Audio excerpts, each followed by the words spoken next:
Welcome everyone. Welcome everyone. Welcome everyone to another Ref Brandon and the Todd family YouTube video. Wherever you are, whatever you may be doing, thank you so much for making Ref Brandon and the Todd family part of your day. We always greatly appreciate it. Hopefully everybody had a nice weekend. I was not planning not doing a video over the weekend, but Friday morning, about 11 o'clock, I was asked to come referee at SCA. So I told them, since it's not quite high school football season yet, I was available. So I got off work Friday and went and did that. Got home late. Got up early Saturday. Went and worked all day. Got off work. Went and refed for Bloodsport Fighting Coalition Saturday night. Came home, went back to bed, and got up and went to church yesterday.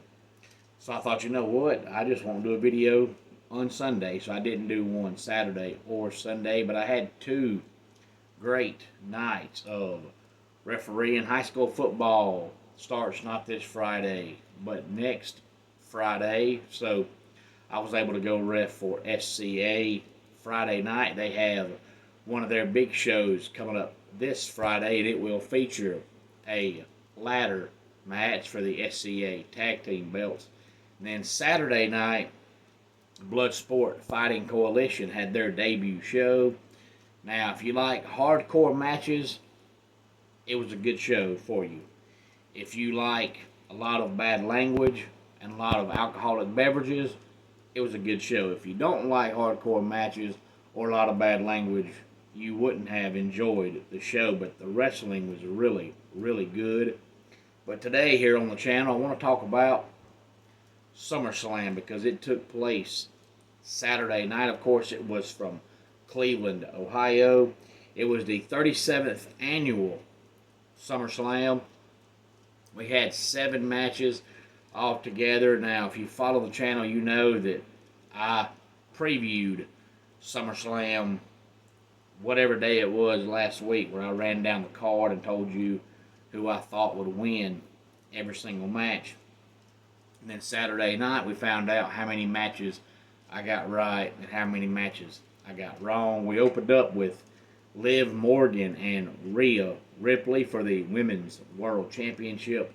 Liv Morgan won, and I had a feeling Dominic Mysterio would interfere. He did. It looked like he was trying to help Rhea Ripley because he wanted her to win the belt.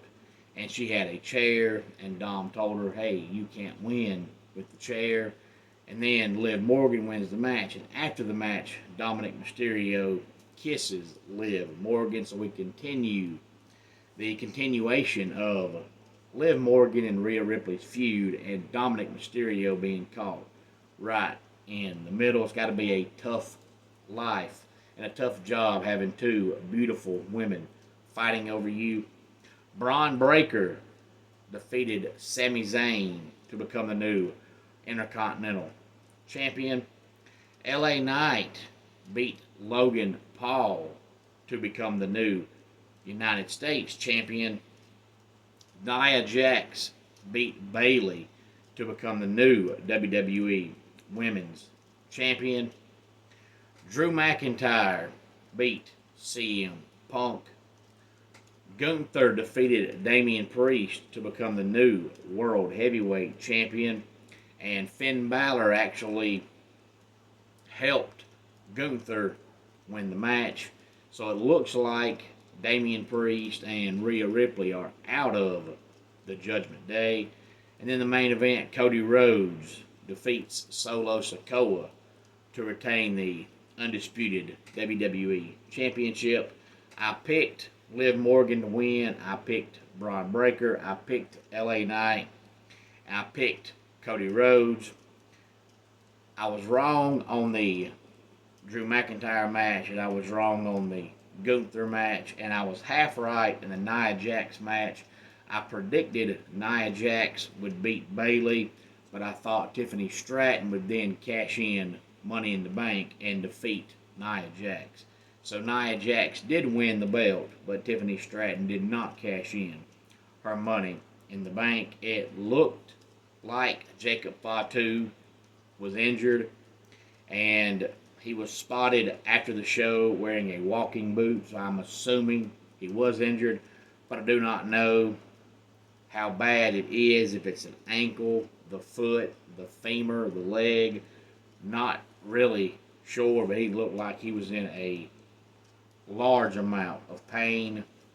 That was really the only bad injury. Logan Paul suffered a couple of, bruises, but nothing major. But he's very, very lucky because, for one, LA Knight almost dropped him on his head trying to do a suplex on the top rope and did not get him all the way over and dropped Logan Paul on his head. And then Logan Paul messed his own self up when he was taking the finisher and put his knees out, which is something you should never do. So he got very, very lucky to not have any sort of major injuries. But the next premium live event will be coming up on August the 31st, and it'll be at 1 o'clock in the afternoon because they're in Berlin for the Bash in Berlin. Of course, I'll have to watch it later because that is the day Clemson plays Georgia at noon. So I'll probably end up watching the Bash in Berlin on Sunday or Monday of that week because that Saturday will be college football all day long. But I'm so glad to see Gunther as the champion. I knew it was coming. I just wasn't sure that it was coming this soon. But I guess it all depends on what kind of wrestling that you like, if you like to watch Gunther or not. I do, but I'm old school. I can watch guys just pure wrestle all day long. But a lot of modern day wrestling fans, they want the weapons, they want the hardcore, they want the spot monkeys and the spot fest and all that. If that's what you like, you don't like Gunther. Gunther reminds me a lot of Johnny Valentine because every move he does serves a purpose, serves a meaning. He doesn't do any move just to do a move.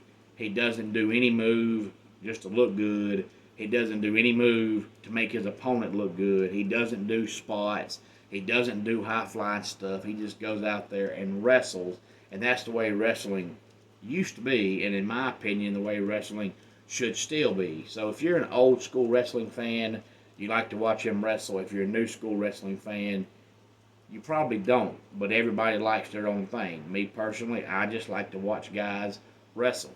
I don't have to see weapons. I don't have to see blood. I just want to see guys wrestle. Any thoughts on SummerSlam? Please feel free to let me know. Let's go ahead and get our dad joke of the day in here. A man's been found guilty of overusing commas.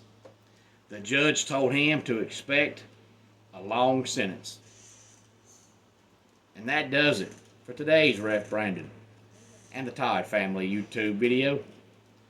Until next time, it's Ref Brandon saying, just like in pro wrestling, life can be over by the count of 3. Tell your friends and family how much you love them. Bye.